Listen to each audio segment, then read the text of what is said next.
कक्षा 10 द्विघात समीकरण। निम्न समीकरणों को गुणनखंड विधि से हल करो। पहली समीकरण है ए 2x² माइनस के 5x जमा के 3 बराबर 0। अब कैसे करेंगे? x² का गुणांक 2 और अचर पद 3। 2 की 3 में गुणा करेंगे, क्या होगा? 6। अब 6 कैसे गुणनखंड करने जिनकी गुणा तो 6 आती है और योग अंतर कितना आता? माइनस के 5 आता। तो 2 जमा 3 बराबर 5 और 2 तिया कितना हो? 6। तो इसकी जगह हम लिखेंगे 2x²। 5 की जगह लिखेंगे माइनस के 2x माइनस के 3x प्लस के 3 बराबर 0। इन दोनों में से 2x कॉमन आ गए तो क्या बच गया? x और यहाँ पे माइनस के 1।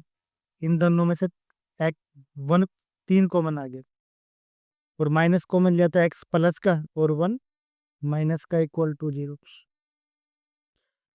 x माइनस 1 कॉमन आ गया और यहाँ बचा 2x माइनस के 3 बराबर 0।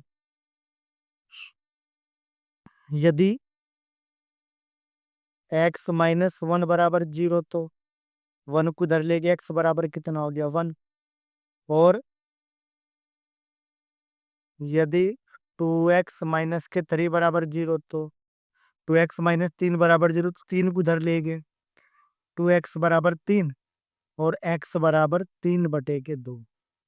तो इसलिए x बराबर 1 और x बराबर 3/2 क्या हुआ? इस समीकरण का हल होगी। अब इसका अगली इक्वेशन देखेंगे। अगली इक्वेशन है वर्गमूल 2x² प्लस 7x प्लस के 5√2 बराबर के 0। यानी कि क्वेश्चन है वर्गमूल 2x² यानी कि x² का गुणांक वर्गमूल 2 और अचर पद है 5 वर्गमूल 2। गुणा करेंगे वर्गमूल 2 गुणा वर्गमूल 2 2 और 5 यानी कि 10। अब 10 के ऐसे गुणनखंड करेंगे जिनकी गुणा तो 10 आती हो और जोड़ के क्या आता हो? 7 आता हो। तो 2 जमा 5 कितना हो गया? 7 और 5 दूनी 10। तो हम क्या करेंगे? ये लिखेंगे जू का, तो 7 की जगह लिख लेंगे 2 जमा 5। तो 2x जमा के 5x जमा के 5√2 बराबर 0। अब 2 और यहाँ √2 तो √2 कॉमन आ गया। यहाँ पे x की घात 2, यहाँ पे x की घात 1, तो x की घात 1 कॉमन आ गई। तो यहाँ x की घात 1 बच गई और यहाँ पे √2 बच गया। इन दोनों में 5 कॉमन आ गए तो क्या बच गया? x प्लस के √2 बराबर 0। अब दोनों में से क्या कॉमन आ गया? x प्लस के √2 और यहाँ बचा √2x प्लस के 5 बराबर 0। या तो ये 0 या ये 0। यदि x जमा के √2 बराबर 0 तो x बराबर हो गया माइनस के √2 यानी कि इसको उधर ले गए। और यदि ये वाला फैक्टर 0 यानी कि √2x प्लस के 5 बराबर 0 तो √2x बराबर 5 को उधर ले गए माइनस का, तो x बराबर क्या हो गया? √2 बटे में चला गया माइनस के 5/√2। तो 2 हल आ गए थे, क्या हो गया? इसलिए x बराबर माइनस के √2 और x बराबर माइनस के 5/√2 यानी कि इसके हल आ गए। अगला पार्ट सी कह रहा है